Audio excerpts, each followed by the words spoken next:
That means the moment is always a source of good deeds, source of positive values. He is the source of khair, all good. And the second quality Imam Rada is discussing in this beautiful hadith, that is asharru minhu ma'moon. Sharru minhu ma'moon means when we meet a moment, when we see a moment, we are not going to expect any negative from him, any harm from him. And that is the another essential quality every moment or every Muslim has to has it. If we go in detail, there's lots of discussions, lots of hadiths in this department. We discuss a little bit. What does it mean others are safe from his evil? Others are always safe from moment's evil. That means moment is not going to have any evil, any negative for anyone. We have to little understand what is this, what is the base of this thought. Inshallah. Furthermore, we will discuss the aspect of shar, what is shar, and why moment is not having shar. No moment has any shar. Shar means harm, negativity, negative attitude, negative manners. Moment now, he has the source of all positive manners, all positive deeds. Not only human being, moment cannot harm even the animals or anything in nature. Everything is in protection of moment. Moment is always positive with entire creation. This is really strange when we see the will of Amir al-Mu'mineen Ali ibn Abi Talib alayhi salatu wasalam, the wasiyat of Amir al-Mu'mineen. If you usually see how people they do wasiyat, they talk about their heritage, they talk about their wealth, they talk about their wife, children, they talk about important issues. But if you see into the will of Amir al-Mu'mineen, he is talking about the birds living in his home. Isn't it quite strange that Amir al-Mu'mineen is discussing about the ducks and he is saying to Imam Hassan, "Oh Hassan, if you cannot feed them, if you cannot protect them, leave them free, set them free." Amir al-Mu'mineen is talking about birds living in home. How a Muslim can harm another Muslim? Impossible. That is impossible. How much Ahlul Bayt care about nature, trees, animals. But now we see in our world, Muslimin, they are tricked by Taghut. They are killing each other. They're killing in Syria, they're killing in Iraq, they're killing in Yemen, in Libya. Why they're killing each other? Because they are not well associated with Quran and Quranic science. This is the problem. Instead of choosing a correct leader, they think they are going to be in protection when they support Taghut, and that is not going to happen. Asharru minhu ma'moon means moment is always protecting others, and others are safe from his evil. No evil is going to reach others from a mu'min, from a Muslim. That is impossible. Not only this, Amir al-Mu'mineen in Nahj Balagha, in one of his sayings says, if you would give me the entire world, and ask me take this small piece of wheat away from the mouth of an ant, I won't do it. Because of oppression, because of dhulm, if you give me the entire wealth of this world, millions and billions and trillions and more than this, if you offer everything to Ali ibn Abi Talib and say, just do this out of dhulm, out of oppression, he said, I won't do that. I won't do that. And he was the person chosen by Rasulullah as a leader for Islamic nation, Islamic Ummah, the ideal person for the Islamic nation in Ghadir. If you look into their attitude, they show with their attitude how others are safe from their harm. How is it possible that another thing from Rasulullah sallallahu alaihi wasallam, once he was passing by a mountain. If I'm correct, the mountain was Abu Qubais or Abu Qabis, something like that. Rasulullah said to his disciples, Mu'mineen and Ashab, he said, look at this mountain, how much this mountain loves me and how much I love this mountain. Once Janabi Rasulullah sallallahu alayhi wa alayhi wasallam, Allahumma salli ala Muhammad wa ali Muhammad, after a battle, when Rasulullah and his ashab, they won the battle, so they make mushrikeen prisoners, and the Muslimin, they were tied up their hands of mushrikeen, and they were taking them to somewhere. And the leader of mushrikeen, he looked at Rasulullah. Rasulullah was tired as he was standing holding his back on the mountain, and he was smiling to that leader of mushrikeen. So this leader of mushrikeen replied to Rasulullah, said, Ya Muhammad, now you made us prisoners and now you are smiling. Listen to the answer of Rasulullah. Rasulullah replied to them saying, saying, no, I'm not. Because I won the battle and I made you prisoners, I'm not happy, I'm not smiling because of these things. I'm smiling because I'm taking you to heaven with force. I am pulling you towards heaven. I tried to offer you Islam, but you went against us. You started battle and fighting with us. No worries. We fought and I won. And now I'm taking you towards heaven with force. There's a total different perspective. How a Muslim can harm another one? That is impossible. Muslim is always, Mu'min is always a source of good, and others are always protected from his harm. There's a beautiful hadith from Amir al-Mu'minin Ali ibn Abi Talib alayhi salatu wasalam, where he says, لا تكن ممن يرجو الآخرة بغير العمل. As a Mu'min, as a Muslim, don't be like a person who is trying to get akhirah, have akhirah after here or after this life, Jannah, without doing any deed. For having Jannah, we have to achieve something, we have to do something, we have to do efforts in this life. Out of amal, we are going to have akhirah. If we don't have enough deed, enough positive deed, no, we are not. لا تكن ممن يرجو الآخرة بغير العمل. If you're hoping akhirah, if you want akhirah, you want Jannah, you want heaven, then you have to do something here. Then that means if you have to do something here, you have to do good, not shar. Because shar is not going to take us anywhere. خدا رحمت کنه معروف آقای بهشتی یه جمله معروفی دارن که بهشت و به بها دهن نه به بهانه. همین هم هست. If we want Behisht, if we want Jannah, if we want heaven, we have to do efforts for it. Without efforts, we are not going to get anything. And then Amir al-Mu'mineen says, وَيُرْجَ التَّوْبَةِ بِطُولِ الْأَمَلِ. You want tawbah? You want forgiveness from Allah subhanahu wa ta'ala, and still you have very long hopes. No. You have to have a hope. But hope for today, for tomorrow. Not for this life, considering that this is an eternal life. No. If you want tawbah from Allah subhanahu wa ta'ala, because all of us have mistakes in our life. All of us. There's no one can say or can claim that I'm sinless. No, we all have sins. We all have mistakes. And because of that, we have to do tawbah. We have to do istighfar. And if we want to do tawbah, if we want to do istighfar, for tawbah wa istighfar, we have to have hope in Allah subhanahu wa ta'ala. In the mercy of Allah. Not for tulil amal. If we are living in this world and we're still making plans for this worldly life, as we are not going to die one day. We just live and we want to enjoy. How many years? 600 years? 700 years? 1,000 years? In the time of Bani Israel, one of the apostles was passing by a river. He saw an old man sitting beside the water and doing worship. He told him, my brother, what are you doing here? He said, Ya Nabi Allah, I'm sitting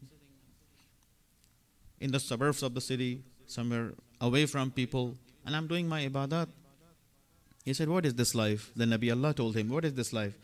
Go to the city, find a wife, have children, do something. This man replied to Nabi Allah, he said, Ya Nabi Allah, before you another Nabi passed by me, and he told me same thing. I asked him, how long I'm going to live? This Nabi Allah or that Nabi Allah replied to me, you are going to live for 600 years. He said, 600 years? I spend my 200 years of my life in Qiyam and 200 years of my life in Ruku, and that only 200 is remaining. I'm not going to get married and children and life for 200 years. I will finish it. I spend almost 2/3 of my life. So 1/3 is remaining. I'm not going to spend and do anything for my 1/3 of remaining life. And this Nabi Allah replied to him, well, let me give you another news from future. The time will come on people, they're not going to live more than 60 years, but they're going to make homes as they're going to live 600 years. And that could be our time.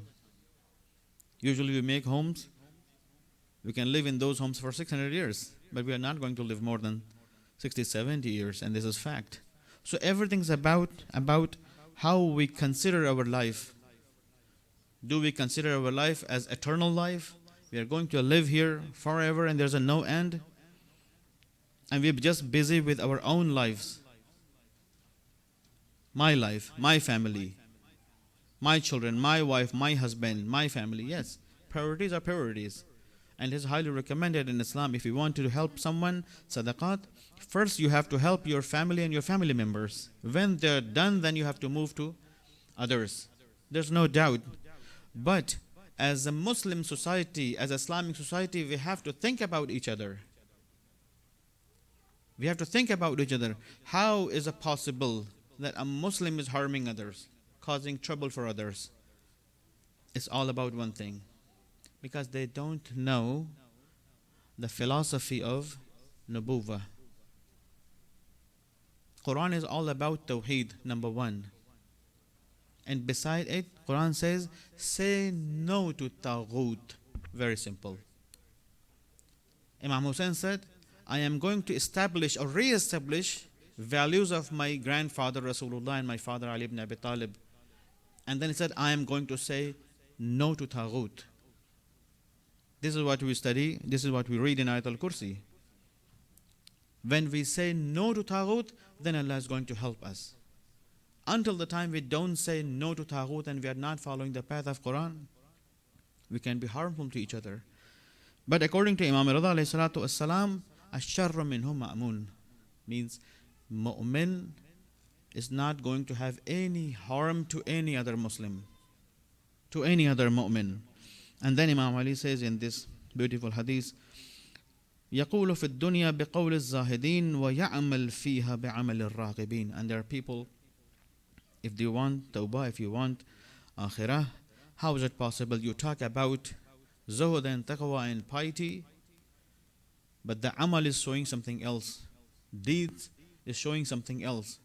With the language, with the tongue, we talk about taqwa and piety and zuhud and these things. But when time comes for amal, living like يَعْمَلْ فِيهَا بِعَمَلِ الرَّاغِبِينَ.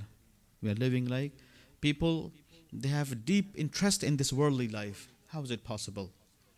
Until the time we are busy with this dunya life, we are not going to be a pure Muslim to Rasulullah. What was the difference? What is the difference between Abu Zar, between Ammar, between Malik Ashtar, these people of Ahlul Bayt, and us, and lots of other people? The problem is they completely devoted their life into the path of Rasul and Allah subhanahu wa ta'ala, 100%. But lots of us human beings, we devote part of our life into the way of Allah, into the path of Allah. But the rest we want to keep for ourselves, because we want to enjoy. Until the time we have taste in ma'asiyah, there is a possibility we can harm others. But the time, or since the time we have no taste in ma'asiyah, in guna, in sin, then others are totally safe from our hands. And this is Imam Rada wants from us. This is a very simple thing. There's a hadith narrated by Sheikh Saduq. There's a small book called Sifatul Shia, where he says from the source of his father, and this hadith is from Imam Muhammad Baqir alayhi salatu wasalam, where he says, إِنَّمَا شِيعَةُ عَلِي الْمُتَبَاذِلُونَ فِي وِلَايَتِنَا. Shia of Ali, lovers of Ali ibn Abi Talib, they always spend their time, their specialties, their knowledge, their wealth. Who are these people? إِنَّمَا شِيعَةُ عَلِي الْمُتَبَاذِلُونَ فِي وِلَايَتِنَا. In the love of Ahlul Bayt, in the love of the family of Rasulullah, progeny of Rasulullah. Al-mutahabbuna fi mawaddatina. They reach out to each other because of the love of Ahlul Bayt.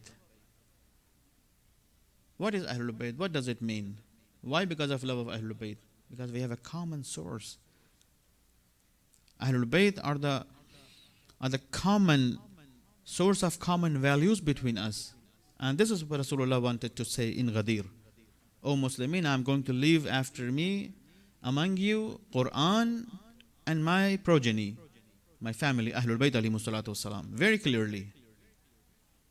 And you have to have these two things together always, and they are not going to separate from each other in any case.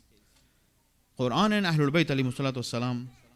And then Rasulullah, and then Imam Baqir says, Al-mutazawiruna li'ahyai amrina. And then Shi'ayan and Muslimin and Mu'mineen, they are going to meet each other to make our mission alive, to keep our mission alive. What is the mission of Ahlul Bayt? What is the mission of Ahlul Bayt? This is another question. And then Imam says, وَإِنْ غَضِبُوا لَمْ يَظْلِمُوا. If they become angry, due to their anger, they are not going to do zulm on each other. No, they become angry, but their harm is not going to reach anyone. لَمْ يَظْلِمُوا. Hargiz zulm nami konan. Hargiz. Never ever they are going to do oppressions on each other. وَإِنْ رَضُوا لَمْ يُسْرِفُوا. And when they are happy, when they are good with each other, they are not going to do israf. They don't say, now we are happy, just enjoy the life, forget everything. No, they don't forget anything. They consider always Allah subhanahu wa ta'ala into their eyes, and they care about these things. And then Imam says, barakatan liman jawaru wa silmun liman khalatu.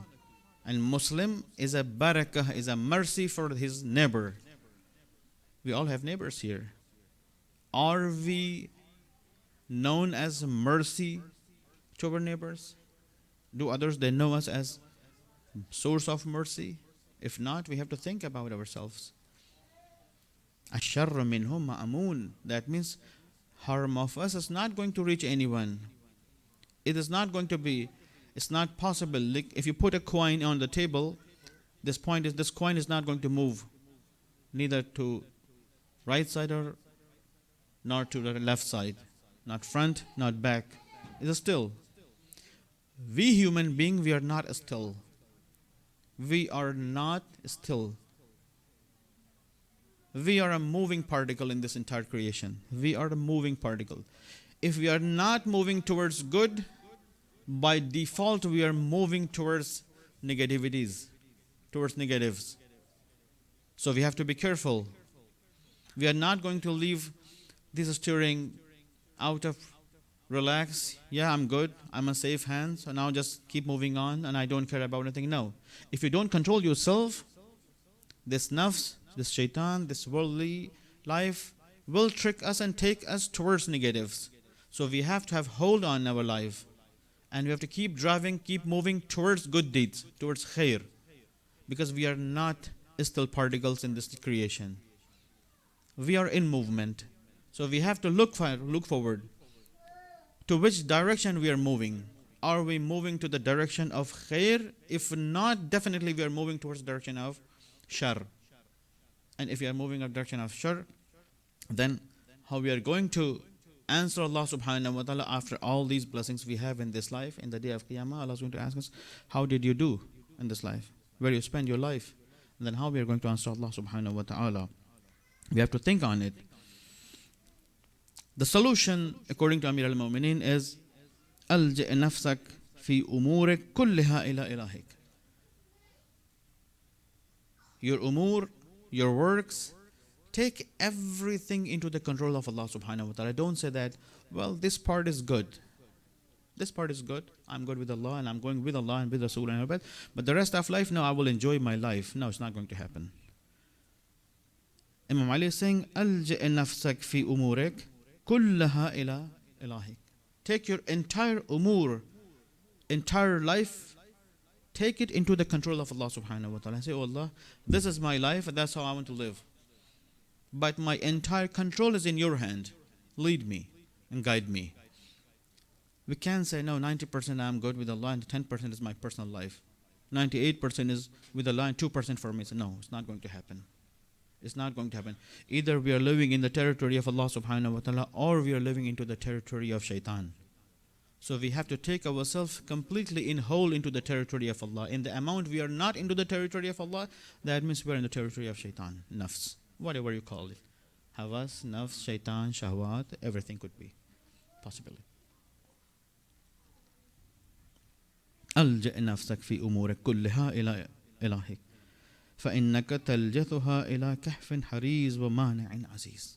When you take everything, all of your umur into the hand of Allah subhanahu wa ta'ala, then you can protect your entire life from the harm. So mu'min is always in whole into the control of Allah subhanahu wa ta'ala. When we are completely in the control of Allah, then we are not going to harm each other. I think 2 years ago, I was reading an interview by a German reporter who interviewed few of the ISIS leaders, Daesh leaders in Syria. And at the end, this Catholic Christian German reporter, press reporter says, as a Catholic, I have finished Quran 2 times or 4 times in full. I have read whole Quran 2 times or 4 times in my life. But these people, they're fighting and killing each other and they're claiming they're Muslims, these ISIS terrorists. None of them have read Quran in whole. And most of them, they have read only few verses of Quran to translate into the taste they want. Allahu Akbar. How is it possible? They have no relationship with Quran. They have no relationship with Quran, with Rasulullah, with Ahlul Bayt. Very simply, they are going to kill each other under the name of lust, shahwat, anger, money, wealth, stupidities. How these people can claim themselves they are Muslim? That is impossible. That is impossible. And why modern world not think on it? We should think who we are. What is our identity? How is it possible a Muslim can harm another one? It shouldn't be possible. These people, their hearts are sleeping. This is the problem. Someone asked from Rasulullah, Ya Rasulullah, how do you sleep? He said, when I sleep, my eyes are sleeping. My heart never sleeps. Moment's heart never sleeps. Eyes, yes, sleeps. When we sleep, eyes are sleeping. But moment's heart, a Muslim, a true Muslim's heart is always awake. He's keep thinking. He is always engaged with the ilahi or godly values. Then this person is safe. But in the worldly signs, this is the conclusion and the end of my lecture today. And this is the most important point. In this worldly life, Sallu ala Muhammad wa ala Muhammad.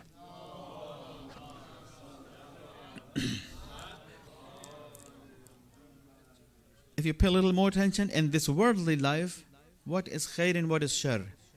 When we like something, we consider it khair. And when we dislike something, we say this is shar. This is negative. This is not good for us. But Quran says this opposite way. What Quran says, Asa an tukrihu shay'an wa huwa khairul lakum. You might dislike something, but that is khair for you. That's good for you. You don't know. Wa asa an tuhibbu shay'an, and sometimes you like something. You love something, you like something. Tuhibbu shay'an wa huwa sharrul lakum. But in fact, that is shar for you. How is it possible? You like something, but it is shar. And sometimes you hate something, but it is khair for you. This is how we see in this worldly life. If you see into the life of Anbiya alayhi salatu salam, Janab Sulaiman Nabi, he's a Nabi of Allah. He's a prophet of Allah subhanahu wa ta'ala. Janab Sulaiman Nabi. He was a king. Janab Yusuf Nabi, he was a king.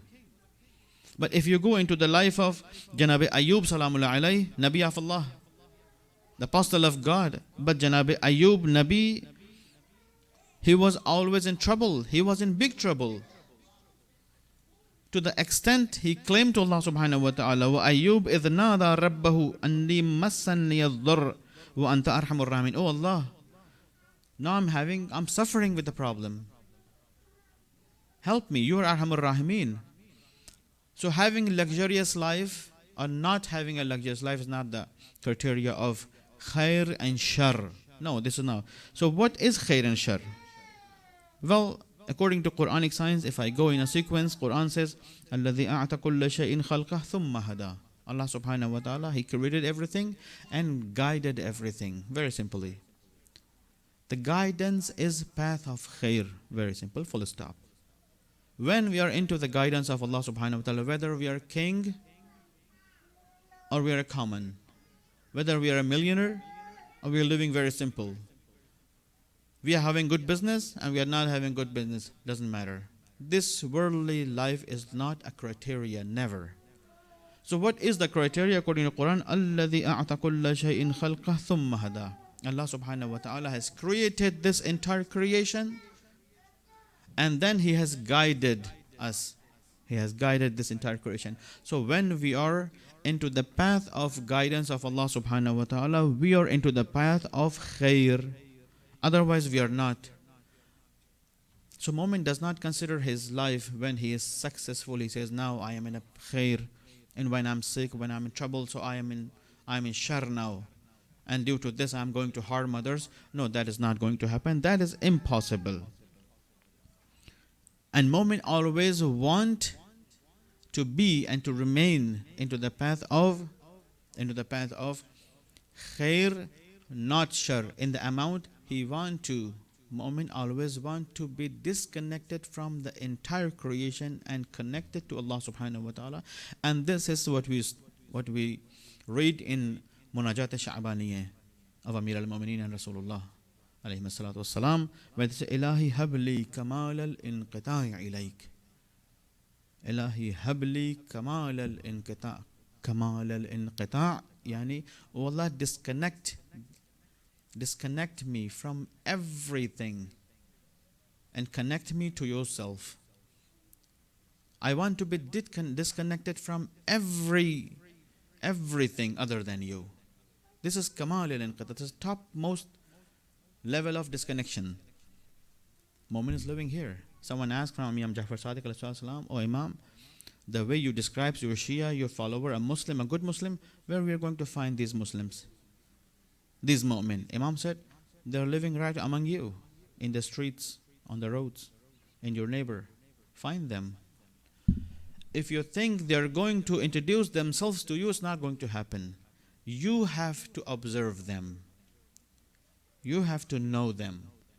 They are not going to introduce themselves to you because they are not doing anything for sake of showing off and showing to you. Whatever they're doing for the sake of Allah subhanahu wa ta'ala, and their relationship is maintained between them and Allah subhanahu wa ta'ala. If you want to see them, they are living among you. They're always between you. You can simply find them. Ilahi habli kamal al-inqita' ilayk. Oh Allah, give me and grant me complete disconnection from entire belongings, entire world. I don't want to be connected with this world, because in the amount we are connected to this world, we are connected to something other than Allah subhanahu wa ta'ala, and that is not correct in qita'. So we need, what was the thing why Imam Hussein did his qiyam? If you go and ask Imam Abu Abdullah al-Hussein, what was the thing? Imam Hussein says in Ziyarat al-Arba'in, is narrated from Imam Jafar Sadiq alayhi salatu wassalam, that he says, when Imam Sadiq is reciting this ziyarah, and he is turning his face towards Imam Hussein or the grave of Imam Hussein والسلام, he says, وَبَذَلَ مُهْجَتَهُ فِيكَ لِيَسْتَنْقَذَ عِبَادَكَ مِنَ الْجِهَالَةِ وَحِيرَةِ الضَّلَالَةِ. Imam Hussein, he took a stand for what? For his government, for asking help from people, for asking money from people, for asking support and making a political party from? No, nothing. Nothing. وَبَذَلَ مُهْجَتَهُ فِيكَ لِيَسْتَنْقَذَ عِبَادَكَ مِنَ الْجِهَالَةِ. Imam Hussein wanted to take these people away from jihala. They were living into the state of ignorance. Imam Hussein wanted to tell them, don't live in ignorance. If you are living into ignorance, you are not going to recognize your God, you are not going to recognize your Quran, you are not going to recognize your Nabi, your Imam. This is Imam Hussein. And with the teaching people, with giving ma'rifat to people, with taking them towards guidance, he wanted to create a true nizam, a true government of Allah subhanahu wa ta'ala. What is the reason why Imam Hussein took a stand against Yazid? وَبَذَلَ مُهْجَتَهُ فِيكَ لِيَسْتَنْقَذَ مِنْ عِبَادَكَ مِنَ الْجِهَالَةِ. He spent his life, his blood, his family, everything in the way of Allah subhanahu wa ta'ala to help people, to protect people from ignorance. Because ignorance is the worst of worst things a Muslim, a human can have. The worst thing. Ignorance can cause us every kind of harm. A mu'min is not going to give harm to anyone else because mu'min is not living in the state of ignorance. And then muhirat al-dalala. Mu'min cannot live in the state of dalala, gumrahi, misguidance. That is impossible. The person who protects himself from misguidance, from dalala, from ignorance, he will cause others always positive. He is not going to give any harm to anyone else. This is a very simple mantiq. This is a very simple philosophy of Abu Abdullah al-Hussein. So until the time we are living behind our shahawat, our ego, we are into the path of shar. But when we surrender towards our entire wujud existence, when we surrender to Allah subhanahu wa ta'ala, we are in safe hands. And then we are going to be the source of khair and not shar in any case, in any surah, in any picture. Until the time we are in the hand of Allah subhanahu wa ta'ala. And that was the goal of Sayyid al-Shuhada Abu Abdullah al-Hussein. Just few sentences of Rozeh, and then I will finish my lecture. When Imam Hussein arrived, Hazrat Abu Abdullah salamullah alayh, زمانی که به کربلا رسیدن، یه دفعه کل کاروان دیدن اسبا وایستادن، حرکت نمی کنن. اسبا تکون نمی خوردن، وایستادن. اسب جدید آوردن، گفتن آقا جان این هم اسب جدید، با این بریم. نه، اسب حرکت نمی کنه. چند بار اسب عوض کردن ولی اسب حرکت نکرد. ابو عبدالله یه دفعه متوجه شدن که شاید پیامی باشه، شاید یه مسیجی باشه. تو این به جوانان بنی هاشم گفتن که برید بپرسید که ما الان کجاییم، اینجا کجاست، اینجا کجاست. رفتن گشتن، یه پیرمردی رو پیدا کردن، آوردن. حضرت ابو عبدالله سوال کردن، پیرمرد اسم این زمین چیه، اینجا کجاست؟ گفت که اینجا رو میگن قادسیه. ابو عبدالله گفتن که خب غیر از این اسم دیگه هم داره؟ گفت که آره، غازریه هم گفتند. دوباره ابو عبدالله سوال کردن که نه اسم دیگه هم داره؟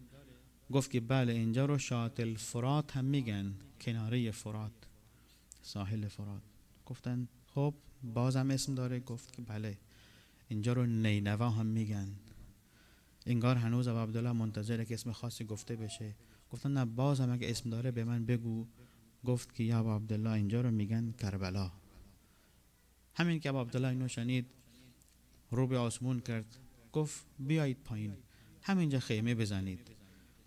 ها هنا محطت رجالنا، اینجا جایی است که جوانای ما رو زمین میافتند. اینجا جایی هست که خیامهای ما رو آتش میزنند. اینجا جایی هست اینجا جایی هست که جوانهای ما کشته میشن و خونهای ما اینجا ریخته میشن. وایستادن: ای زمین کربلا، من ارمغان آورده ام، در کوچک اسقر شیرین زبان آورده ام. خیاما رو زدن. چه روزی بود وقتی که خیاما رو میزدن. جوانا کمک کردن، این خیاما رو زدن، این خیمه ها رو زدن.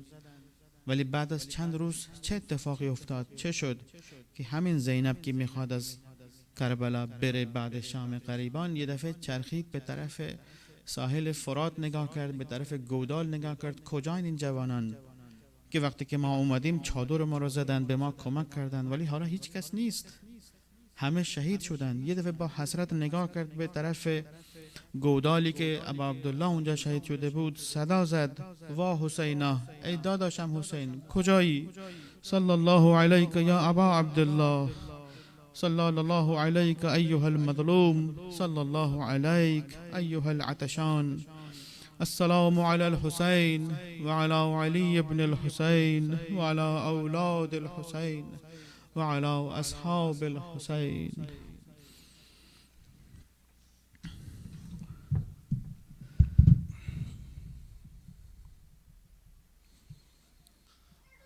نثار ارواح طیبه شهدا از صدر اسلام تا کنون، مخصوصا شهدای دشت کربلا، آقا عبدالله الحسین، انبات جمع حاضر اجماعاً صلوات.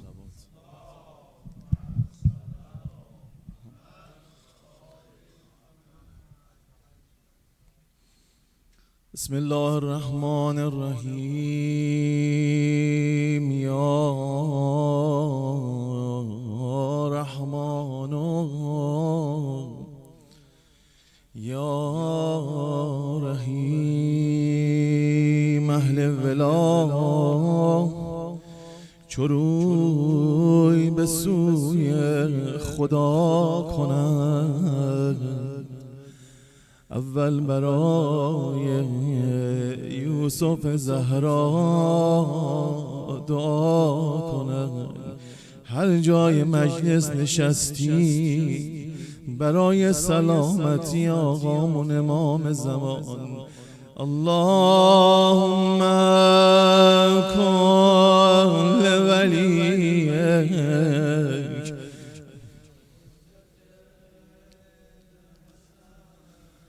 صلواتک علیه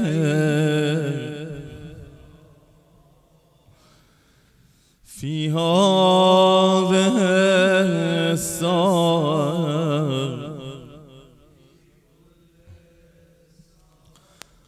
ولیا و حافظا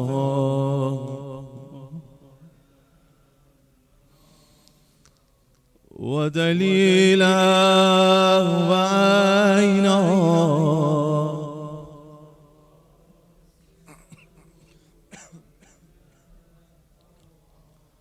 و تمتعه فیها طویلا. ای روح دین، حقیقت ایمان، بیا بیا. ای جان جان، ای مصلح دنیا، بیا بیا. تنها امید اطرت و قرآن، بیا بیا. خورشید تا به کی در پس ابرا نهان، عجل علی ظهورک یا صاحب الزمان. خدا رحمت کنه، خدا حفظ کنه حاج استازگار رو با این شعر بسیار زیبا. یا ابن الحسن، کجا شال از آقا بگردم بسین ایام، کجا برای جد بزرگوارت عزاداری میکنی؟ ای پرز اشک چشم تو صحرا، بیا بیا. ای سینه سوز ناله زهرا، بیا بیا. ای آرزوی زینب کبرا،